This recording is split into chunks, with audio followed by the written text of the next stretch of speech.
They say war never changes. Now, that may be fundamentally true, but the reasons we have gone to war range in such a spectacular way, from completely legitimate to what the f***.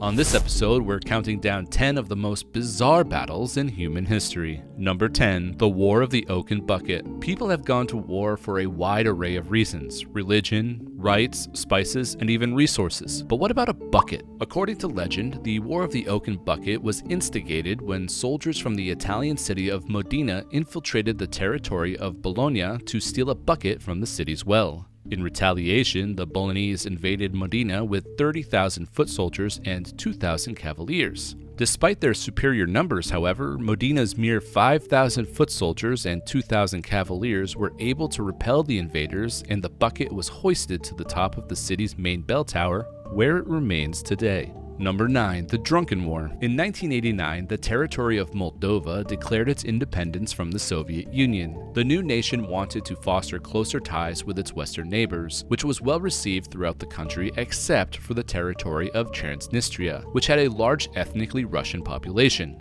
As a result, the small swath of land decided to declare its own independence. From 1990 to 1991, Moldovan troops clashed with Transnistrian rebels until a full-scale war broke out in 1992.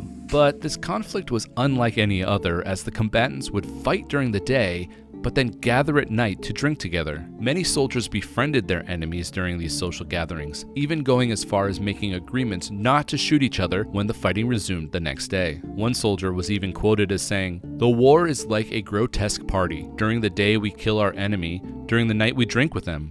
What a bizarre thing war is. Number 8, the Battle of Den Helder. Let me ask you this. Who would win in a fight between a fleet of naval warships and a bunch of guys on horses? If you answered warships, you'd be right 99% of the time. That other 1% was the Battle of Den Helder, a skirmish during the French Revolutionary Wars. In January 1795, after gaining control of Amsterdam, the French sent a reconnaissance team to the village of Den Helder after hearing rumors the Dutch fleet was anchored there. General Jan Willem de Winter led the expedition. When he arrived, he found that the bay had frozen over and the fleet of 14 warships and multiple merchant ships were stuck in the ice. Under the cover of night, as the unsuspecting Dutch sailors slept, de Winter launched his surprise attack. By the end of the skirmish, the French captured all 14 warships and 850 cannons without spilling a drop of blood on either side. Number 7, the Civil War Duel.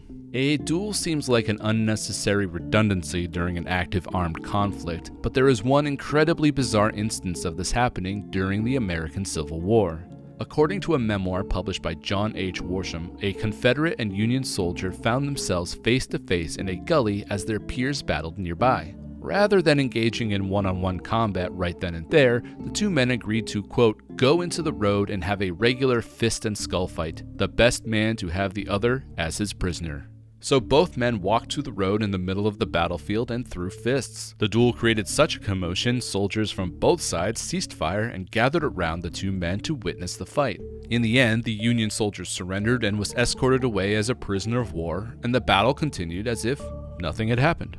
Number 6, the Christmas Truce. In December 1914, just 6 months into the First World War, hundreds of thousands of soldiers had already been killed or injured. With little to nothing to show for their efforts, the British and German soldiers living in the trenches had lost whatever sense of national purpose that they had. To help raise morale, both countries sent care packages of food and tobacco to these soldiers. Although the additional rations were likely coveted, the Christmas spirit is what brought peace among men that Christmas Eve. The German troops began placing Christmas trees adorned with candles in front of their trenches and began singing Christmas carols. The British responded in turn by singing their own carols, which led to a spontaneous truce. Soldiers left the trenches and met in no man's land to exchange gifts of cake, alcohol, postcards, newspapers, and even started a few pickup games of soccer. Unfortunately, the peace couldn't last and the soldiers were ordered to return to the trenches. In many locations, however, soldiers on both sides of the trenches spent several days wasting ammunition by firing their weapons into the sky rather than at each other. Number 5, the Blind King. They say there's a fine line between bravery and stupidity. A great case study of this could be found in the story of King John of Bohemia and the Battle of Crécy. Although John was known for his combat prowess, he'd become blind thanks to a genetic disease. Despite this, John and his son Charles answered the call of French King Philip VI to take up arms against the English in 1346 AD. During the battle, John insisted on joining the fight, so he tied his horse to those of his knights and charged into battle. Unfortunately for the blind king, his body was found among the dead the next day with an ironic stab wound to the eye. Number 4. The longest, most uneventful war ever. In 1651, a small skirmish between parliamentarians and royalists broke out as part of the United Kingdom's Civil War. It all started when the Dutch decided to align with the parliamentarians, which upset the longtime Dutch allies in the Royalist Party. This led to royalist raids on Dutch shipping lanes in the English Channel. However, when the Royalist Navy lost its authority in 1651, it was forced to retreat to the Isles of Scilly. There, the Dutch sent 12 warships to demand compensation for their losses during the raids. The Royalists refused, and the Dutch declared war on the Isles of Scilly in March of that year. 3 months later, the Royalists admitted defeat and surrendered the Isles to the parliamentarians. The Dutch were satisfied with this resolution and also left the Isles. Unfortunately, they never officially declared peace until 1985, when a Scilly historian reached out to the Dutch embassy to ask for a peace treaty, ending the war after a very uneventful 335 years. Number 3. Lake Tanganyika. World War I is known for its trench warfare and use of chemical weapons. There was one conflict, however, that was rather odd, and it happened on a freshwater lake in Central Africa. Lake Tanganyika is the longest freshwater lake on the planet and a strategic location that was controlled by the German Navy. The British wanted to take control, however, they didn't have any ships on the lake and it was too warm to go full Den Helder on the German ships.